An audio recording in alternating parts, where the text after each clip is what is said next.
What's going on, everybody? This is James Grandmaster Facts Voice, and this is another episode of the Facts Project. Today, very special guest, second time on the program, Lawrence King from Constant Hustle Comics and creator of such eloquent indie comics as The Last Line, Avery the Astonishing, and what we're basically going to be talking about today, Eviction Bellum. Thank you for being here, brother. No problem, brother. Thank you for having us, man. Yeah, I appreciate that. Look, man, well, last time I seen you was around August, Right. up in Philly, and Right. we were literally going to get there. We were going to get there to talk about Eviction Bellum 1, and we didn't. But Right. necessarily, I got the book, I read it Right. top to bottom a few times, and I got a good amount of questions going All into right. this, exactly how I feel as though this is going to be crafted, because I'm looking forward to book 2 coming All out right. very soon. All right, so it for anybody that has not basically had any knowledge of your company, tell everybody about Constant Hustle Comics. Well, Constant Hustle Comics is a company of creators. Well, I started it, the company itself, years ago, but we've only really been doing our thing for about 3 years now. The first book started with the first book that we put out was The Last Line. And from it being a one creator company, it's now a 6 creator company. And we have all kinds of different lines coming out. We have Krishan Keller, who's a novelist, who's coming out with a Wild Child and all of that that's coming out. And then we have Amber Hubbard, who's coming out with Kasai, the creator, which we have going. We got Richard Hahn that's coming out with Poncho and Cisco. We have Charles Simpson, who already had Zero Gravity 1. He and I are going over what we're going to do for Zero Gravity 2. So we're moving along. And then we have the Eviction Bellum crossover event, which basically covers not most of Constant Hustle Comics heroes and villains. And as far as like to get off of the like mainstream comic type, we have mangas from Frost, and we have a manga from Ashley Cheatham. That's Frost is Celestium, and Ashley's is Grim Hero. So Grim Hero #1. #2, he's coming out. He had an opportunity to go on a bigger scale with #2, so he's doing that. But Grim Hero #1 is that's with us. Bad, man. So in the midst of the amount of projects that you got coming out, one of the biggest things that I would say that made us, as I would say, put a big name and a target on Constant Hustle as a great indie publisher was the intricate collaboration that you had with Wingless Comics and Concept Moon when you started doing Nightfall. Right. So like that collaboration, of course, got me to know you for the first time and got me introduced to a lot of the projects that you basically had, namely the one that we're going to talk about today, Eviction Bellum. So in the midst of this book, you, of course, having a lot of individual projects, whether it has been Avery the Astonishing, Last Line, Zero Gravity, have decided amongst all of those many individual projects to create this graphic novel, a multiversal graphic novel that you felt as though was needed not to do as a singular issue, but to do as a graphic novel. So when Dwayne Welch was who is the intricate mind behind this whole thing, when he and I were talking about the book to start with, he was like, okay, it's like 6 individual issues, and it's spanning this and it's spanning that, and so far we've been like all of our creators have been doing like single issue editions. Mm-hmm. Like the last line number 2 is going to be out within the next few months. Right. But for the most part, we only have issue 1s going. So when Dwayne came to me and we started talking about this, I said, well, why don't we just do the whole thing? And that way they can have one big arc to look at while the second editions for all these other books are coming out. Got you. So that was the idea. So I said, we'll just split it into 2. That way the first edition or book 1 will be between 60 to 80 pages, and then book 2 will be about the same. So when they're done, like in this Kickstarter campaign we're going to have coming up on the 27th, there'll be a tier on there where you can get the physical book, and the physical book is going to be like 140 pages long. I mean, it's only right. So right. To backtrack a bit, like how did your, well, you basically just told me how Dwayne pitched this to you, but how did you come to have this partnership with Dwayne to where you've created this multiversal event within Constant Hustle Comics? Well, Dwayne and I go way back to where we started, where we first knew of each other was in, he and I are both involved in the Powerverse, Vince White's Powerverse. And we knew of each other from there. And when neither one of us was involved with that anymore, we always backed each other's projects. Got you. Because we all, we knew one another. We knew what our strengths were, what our weaknesses were, this and that and that and this. So we trusted one another, which is a big thing to have in indie comics, is trust. It's true. So when I went to him with the idea of coming aboard Constant Hustle Comics, it wasn't, I didn't have to really convince him of anything. I just said, hey, look, man, we're just stronger in numbers. Dwayne is the type of person where if he reads your book, your script, you can take what he says as constructive criticism, and he's only trying to make your script better. Right. Somebody to take their ego out of it and just really tell you, hey, I think your character is maybe doing too much of this too quickly, doing too much of that too quickly. There should be, maybe a beat here or a beat there, or maybe. So he's that type of person. Right. And very intricate in how he feels through the story and everything like that. So it, like I said, it didn't really take him much to want to come on board. And once he came on board, and we put out SF3, and he already had Carnivore out, but it's out through us. And then SF3 being through us, and he wrote the script for the upcoming Kasai. That's Amber Hubbard's character, and I'm doing the editing on that. And it's just it was a perfect fit. So when he came to me and said, hey, look, this is the idea I have for this this big,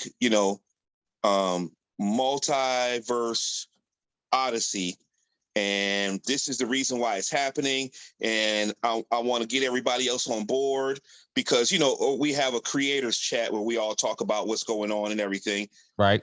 He comes on and says, hey, I want to use some of you guys' characters for this and for that.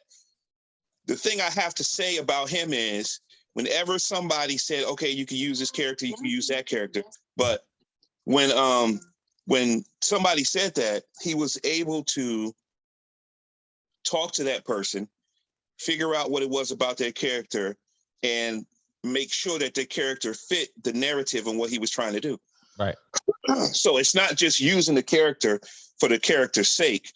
It's actually having something to say with that character. It's actually having that character be an intricate part of the story and add to the story.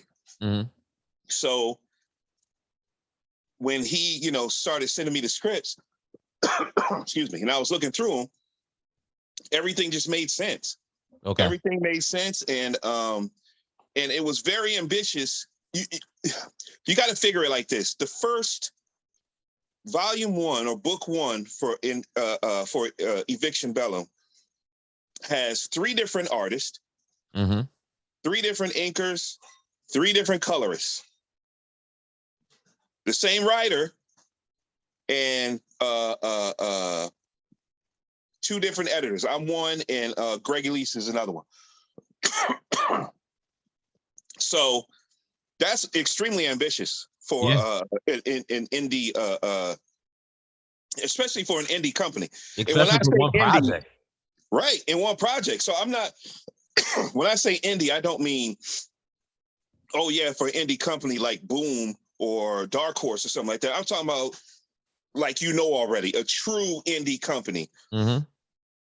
To do that much that fast. So that's why I want to, once he said it all, I jumped right on it. And then I started getting pages, and he sent out, the book to me, and we looked over the book, and small little changes or whatever had to happen, but I couldn't be more proud of it, of the project as a whole. And it's one of those things that you have to pay attention to. You don't have to know all the characters to know their motivation. Right. Because the book explains their motivation. It does. So that works to our advantage. We are going to have because with the characters being Constant Hustle comic characters, what we can do is when the Kickstarter comes up, we can we're going to have every part of the book, or every part of Eviction Bellum, their first books will be heavily discounted if you get that particular tier as well.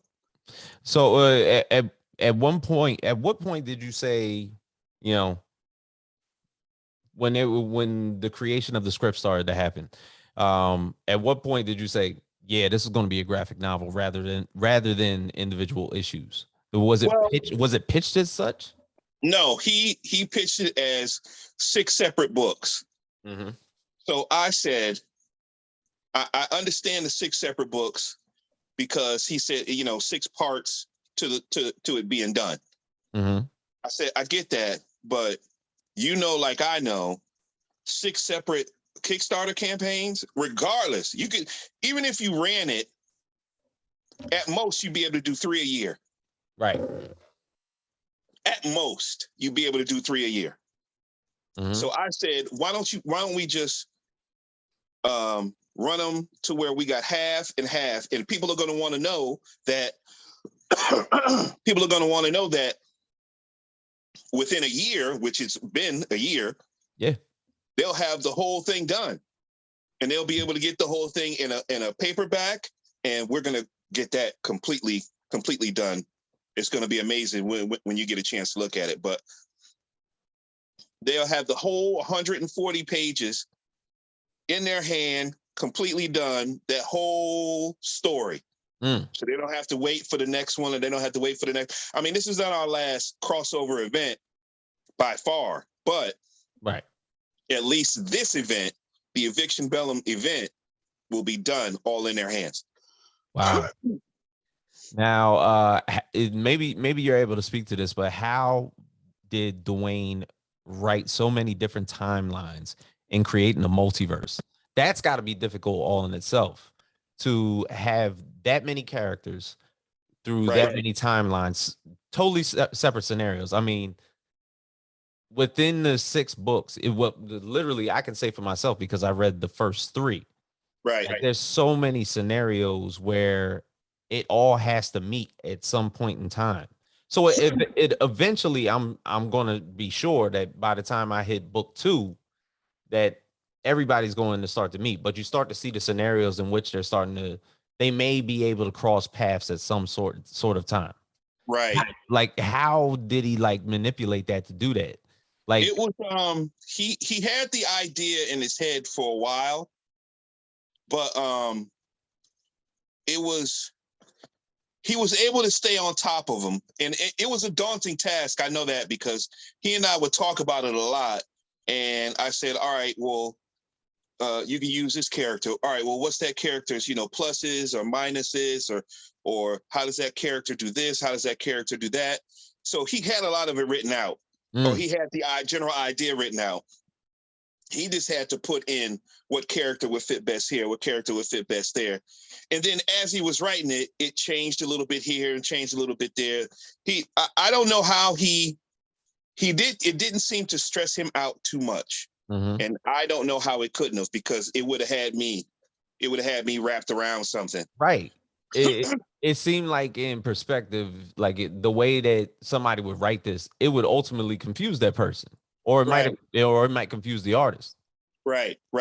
Well, I think that's the good part about him having different artists with this one, was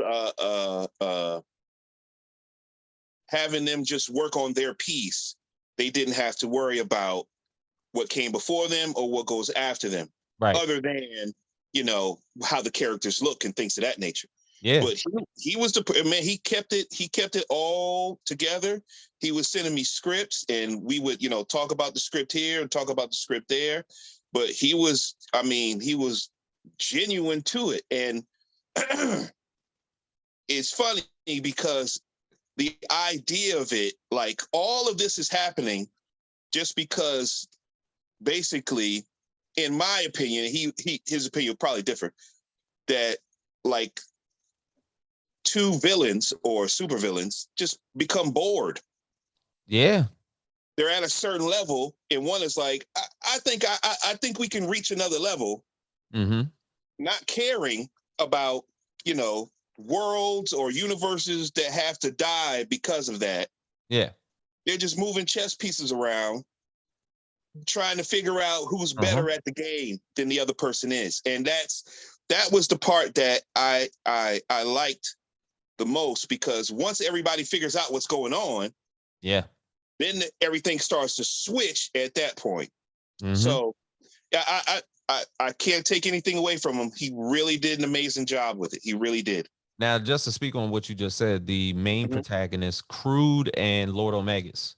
Right. So when they basically get to that agreement, they're basically talking about the divisiveness of basically breaking apart the multiverse and causing anarchy.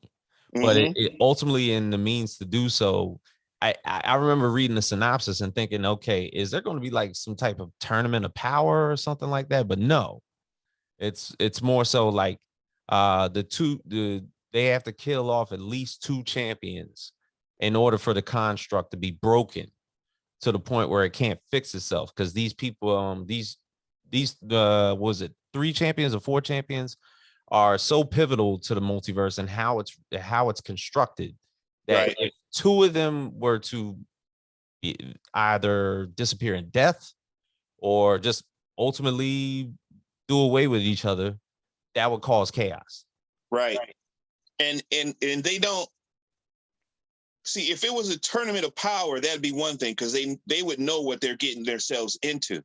Yeah. But to them, it just looks like one part of one world, or one part of a world, or one group is attacking the other group. Yeah. So they're just doing what they feel they should be doing. Because if I come to that scene with Avery, ultimately she seems like in the end she's having this one battle by herself, but then she realized she's being tricked. Right. And then an alliance is formed throughout there. Right.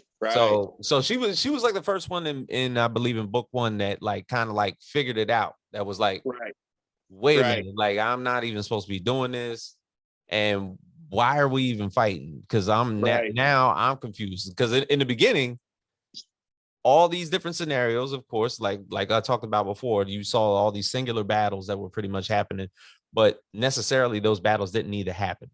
Right. Because it was like they were talking one minute, and one of the villains was like, well, you don't have a warrior that can match this person, and that person just appears. Yeah. And the other one was like, oh, really? I don't. And then Avery just appears. And when Avery appears, she's being attacked. Yeah. So of course she's going to defend herself. And the next thing you know, they don't even realize the why. They're just doing it. Yeah. I kind of formulated myself as a cosmic instigating. Right. You Pretty know? much pretty much that's exactly what it is. Very well said. Right. Wow, I should have thought about that myself. That's very well said. That's exactly what's going on. So at what point did y'all, because okay, indie creators, one, we gotta have trust in one another, and the other one is the active collaboration with somebody that you admire and you admire their work. At what point did y'all think about joining forces as a guest editor with Greg Elise of Isnana for issue 1? So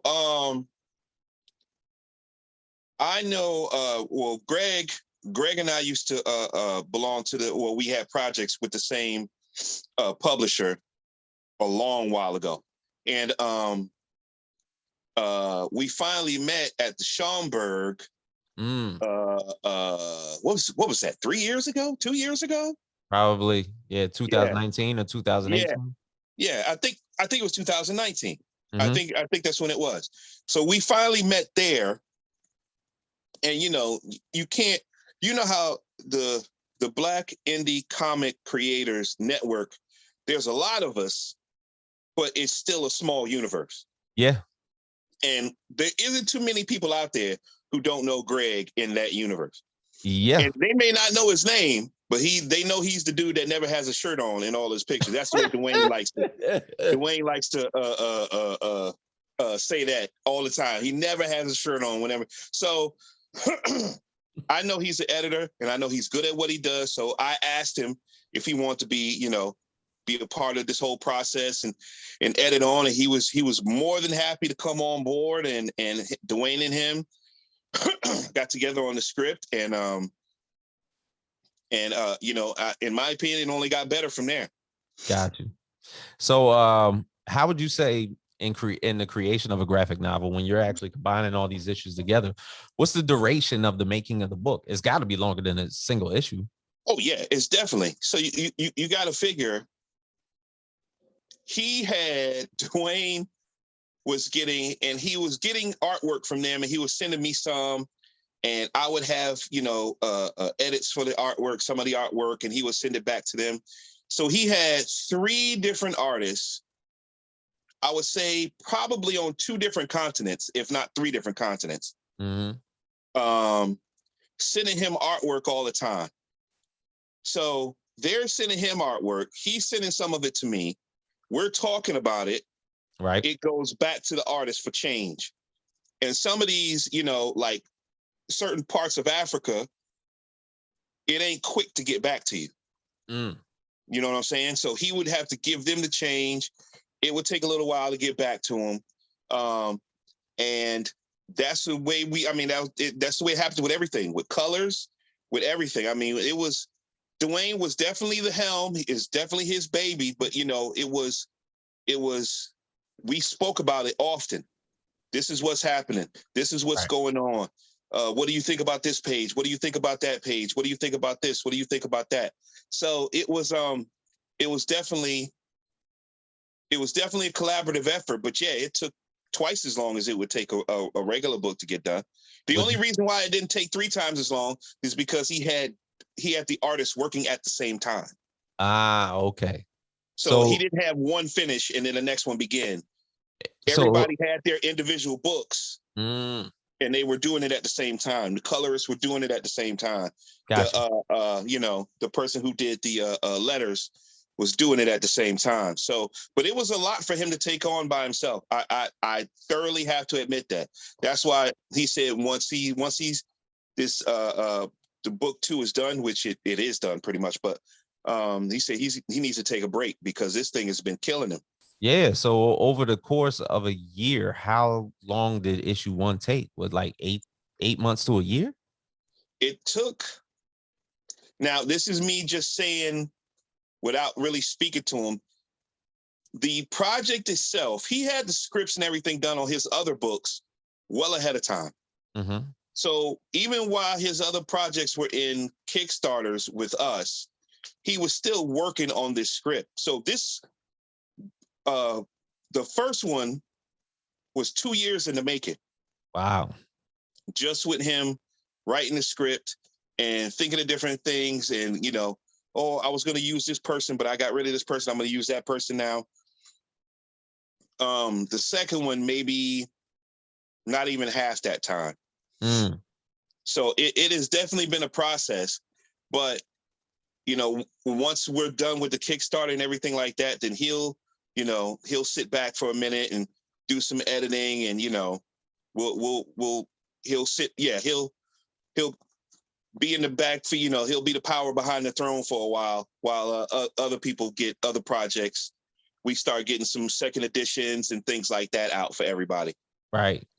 Now the panels in the book were dope. The colors are amazing in it. Do you remember any like the artists that worked on this book one? Well, I know that let's see. I know that Emma Jones, he did issue 1. Fredson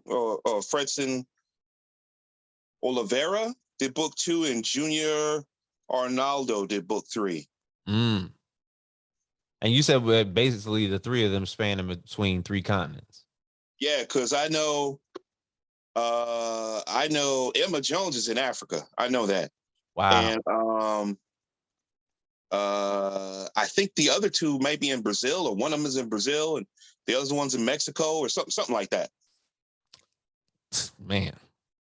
Now, and the thing is, even the communication of basically like reaching out to those people when you got to figure out changes and everything like that. Yeah, that's got to be crazy just to get that done. He's definitely better than me. Like I know after I do these second editions, so it's like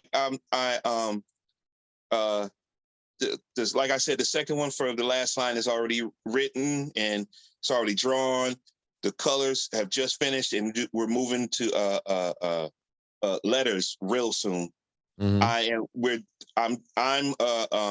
joint publishing the second Avery the Astonishing with Wingless Comics. And speaking of Wingless, they just had Justice 3 come out for Kickstarter today. So whoever's watching, came out today. Brian Lambert came out today. Go ahead and pledge to that. It's going to be all over our social media tomorrow. But, so I'll be doing that with them.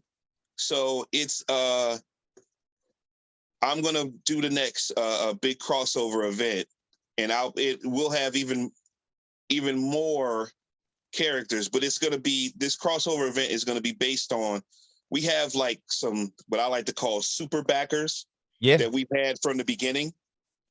So there's a young lady, I call her a young lady, we're both the same age, but there's a young lady that's backed and had 3 separate villains based off of her.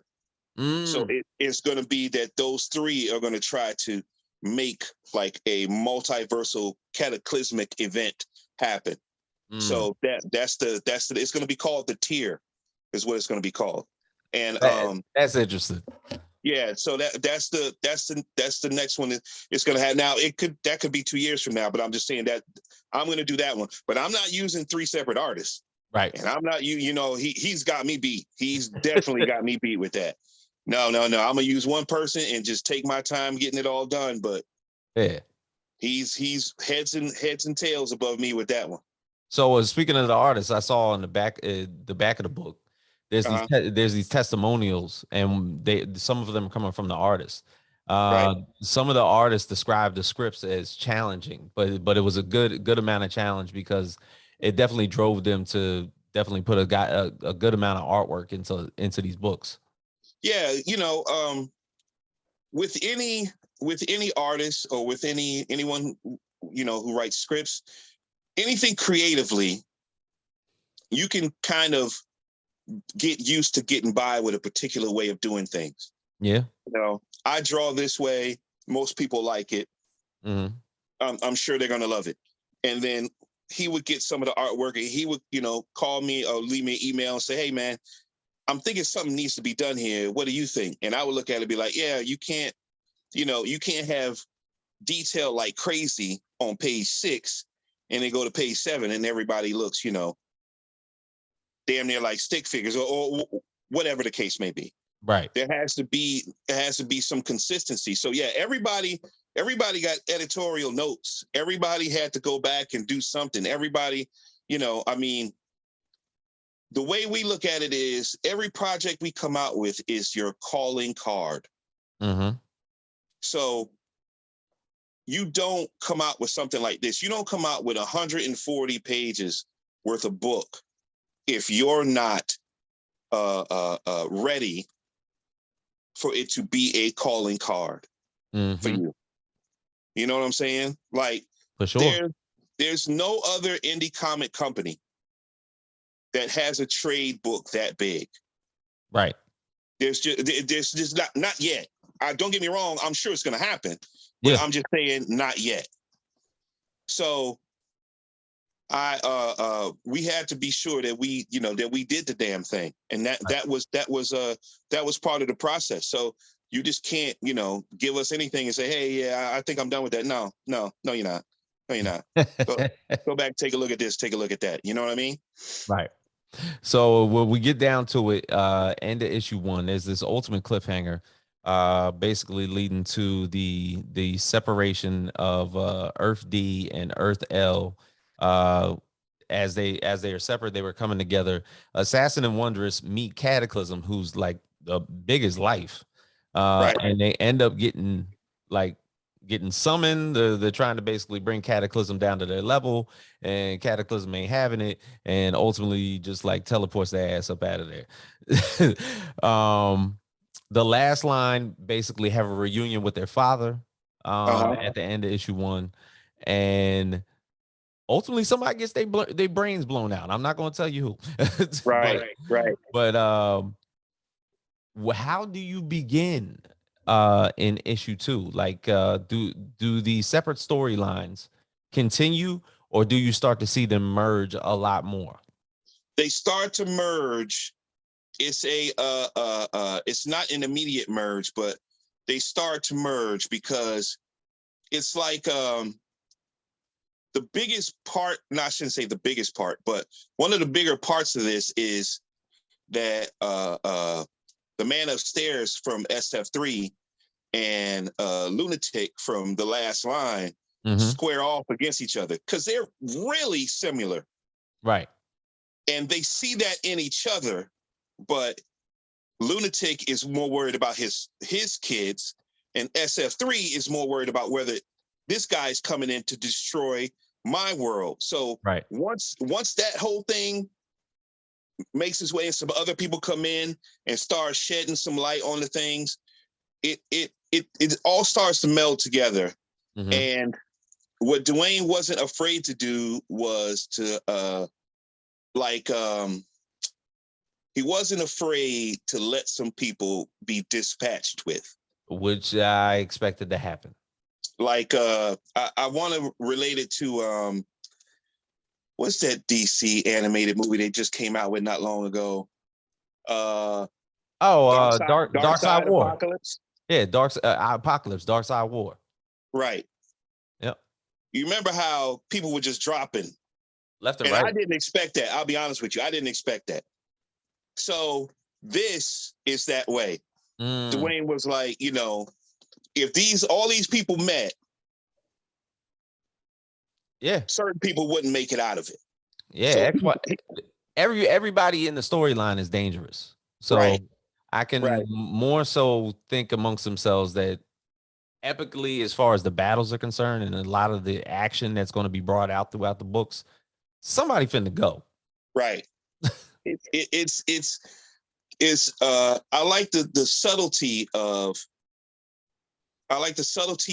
some of the it's like when the two main villains are talking about, okay, we're going to do this, we're going to do that, we're going to set this up this way, we're going to set it up that way, and then that'll put us on a celestial level. Right. Because they know they have to do certain things to be on that level. And then Kasai, the creator, who is a celestial, shows up. Now, normally, those two bad guys have all kinds of things to say. She shows up, everybody's quiet. Yeah. She sits back and watches how things happen and then interjects where she feels she needs to. But nobody really challenges her to start out with. So I like the way he did things like that, the subtle things that let you realize, like when they change, when it's in book one, when Yeah. when they start to pit the last line against one another, and he's coming right at his dad, and his dad throws down his stuff and just closes his eyes like, well, this is the way I'm supposed to go out. Yeah. This is what's supposed to happen. And then he opens his eyes and he's down and Kasai's right there. She's like the avenging angel, but other than Cataclysm, really ain't nobody else around doing much of, and something else that's great about having the type of creators we have in our group, whether it be Elijah Manning, or whether it be Charles, or whether it be Dwayne, or whether it be Amber, or Krishan, or Frost, or whoever, or Richard, or whoever, is they'll challenge me on, like, we challenge each other on our characters. So one of the characters in there is Poncho. Right. And I say he's like if Dr. Manhattan was black and had a special forces background. Dwayne, me and Dwayne went back and forth about that for at least 2 weeks. Because he was like, dude, do you have any idea how powerful Dr. Manhattan is? I said, yeah, I know exactly how powerful Dr. Manhattan is, but that still doesn't mean, they came up with him over here. That doesn't mean I can't come up with something like this over there. Right. So it's having that back and forth, having somebody to push you is just what makes us better. It's what makes a project like this comes out of an indie studio our size. That's what it does. Now, and that's the kind of projects we want to be a part of. Just like Nightfall between us and Wingless Comics. You don't want to. I for myself, or for any of the creators involved with Constant Hustle, don't want to be a part of something that isn't, pushing the boundaries. Right. So I'm not trying to say it has to be a multiversal, with the stars fighting the stars and the planets whipping back and forth. And that's not what I'm saying. But it has to push the genre somehow. It has to have a reason for being. Yeah. Or else, why are you wasting your time doing it? Because, it's not like we're sitting in the Constant Hustle Comics offices all day, ordering sushi for lunch, trying to just come up with ideas. Yeah. This is me at work, my day job, writing up stuff during my lunch break, calling somebody, waiting for my artist in the Philippines to wake up in the morning, get the pages I sent them, do it at night, and then when I wake up in the morning, I check it to say, okay, change this, and send it back to them. I take time away from my family for this. So I'm not just doing this. This is something I love to do. So, why just do it? Why just, do it arbitrarily? This is something that, like, the type of stuff we want to do is the type of stuff we want. It's legacy building type stuff. Dope. Inevitably, within this cliffhanger and how it's going to shape issue 2, with Cataclysm basically being the universal balancer in this big story, is there anybody out there that can negotiate with him, or do they have to convince someone of a type like Kasai to actually speak with him in ordinance to how we can bring things back to the light? Or inevitably, does it lead to Crude and Lord Omegas to basically have everybody turn on them? And how does that happen? All I will say is it has something to do with Crude and Lord Omegas, but it's more their arrogance than anything else. Gotcha. Is what leads further to issue number 2. It's more of them, it's putting the cart before the horse type thing. So um, it's an event like this. All it does, I should say, all it does. One of the things it does is it pushes the individual writers of the individual characters. Right. So now, after issue number 2 of The Last Line, I have to think even more about issue number 3 now, because it goes issue number 1, issue number 2, it goes Eviction Bellum book 1 and 2, and now issue number 3 of The Last Line. So I have to take what happened in the first 2 books and Eviction Bellum and figure out where everybody's at for book 3. Right. So Kasai, after the first issue is done, which is being done right now, is going to be that first issue, then Eviction Bellum, then Kasai issue 2. So Amber has to think, okay, where's my character at now? What is she doing? What is she thinking? So all that has to happen. So even for Pancho, Richard Hahn, who does Pancho and Cisco are in Eviction Bellum, but their first book is being done right now. Right. So after their first book is Eviction Bellum, and then issue number 2 comes after that. Wow. So it pushes us all to be better. It also pushes you to know your characters, know their why, their true why. And this is something that I've known, but Brian Lambert from Wingless Comics hit it home for me more. Your character has to be more than a catchphrase and, some street slang or whatever the case may be, a flashy outfit and this and that and that and this. There has to be a why behind that. Right. So for The Last Line, their why is to help their father get past the death of their mother. Mm-hmm.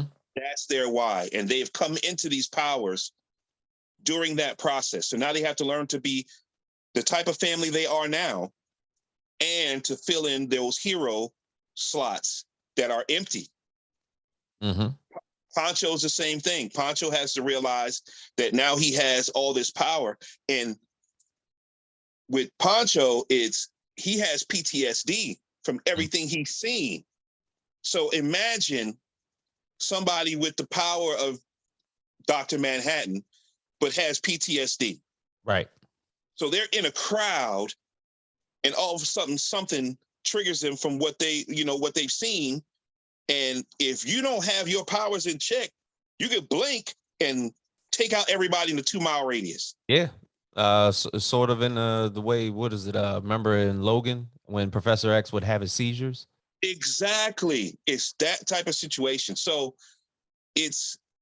we're more interested in the why than the how. Because the how, to me, the how is easy. Right. And your how really doesn't have to be explained. True. It could be very vague. You could say, somebody came up with a serum like Captain America, gave it to my man, and now all of a sudden my man can, he's strong and can knock buildings in half. Yeah. But the question is why? Mm-hmm. Why would he even put himself in that situation? Yeah. Because if you woke up tomorrow knowing you could break a building in half just by hitting it, me, myself, I'd probably find a place where nothing is around me and just be sitting there like, what the hell am I going to do now? Mm-hmm.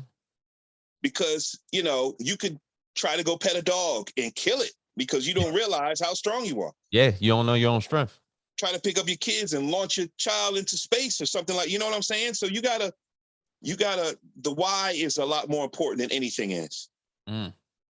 So this book, the why is the biggest deal. And the why is what pushed the story.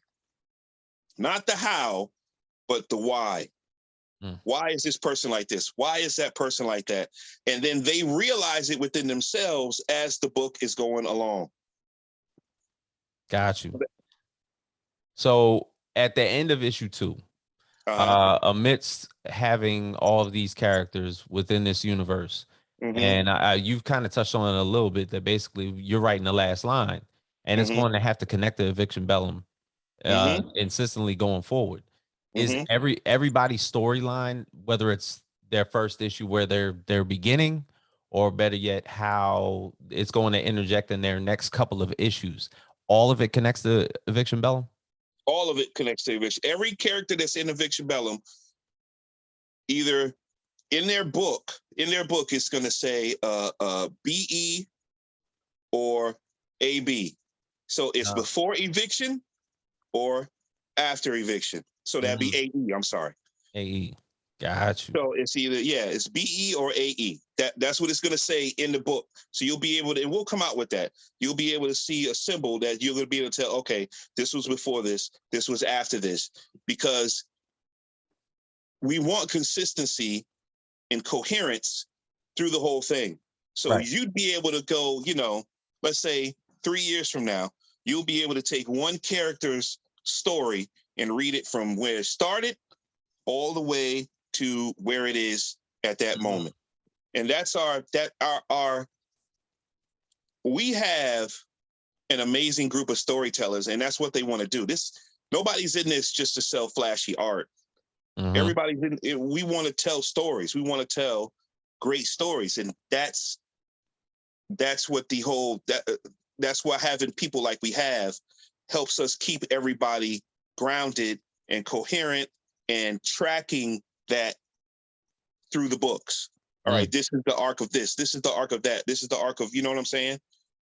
And that's our, that's one of the things we try to do. And we're also going to try to help other people as they want to, because we know other people want to write and other people want to create themselves. Yeah. So we're going to try to focus some of our attention on that as well. So being how it's May, and this Kickstarter, of course, goes into effect at the end of May. What does the rest of 2022 look like for Constant Hustle Comics? So the rest of 2022 looks like we had a mini issue compilation come out last year. We're going to have another one come out this year. So that's, let's say, 4 separate heroes. Each one of them gets 4 or 5 pages. So that's going to be about 20 pages. It's going to be all digital. Gotcha. So it's the Last Line #2 coming out. It's the mini compilation coming out. It should be, I shouldn't say should be. It will be Poncho and Cisco coming out. And then it will be Kasai coming out as well. So we still got four books coming out. Damn, all in 2022. All in 2022, baby. Oh man. So basically, in conclusion, the Kickstarter comes out May 27th. May 27th. So of course, we're talking about another 70 pages that you're looking to drop on us for about a month. Brother, I wish you well in this book, because I was fascinated by the first one. I'm pretty sure I'm going to get fascinated again by the next one.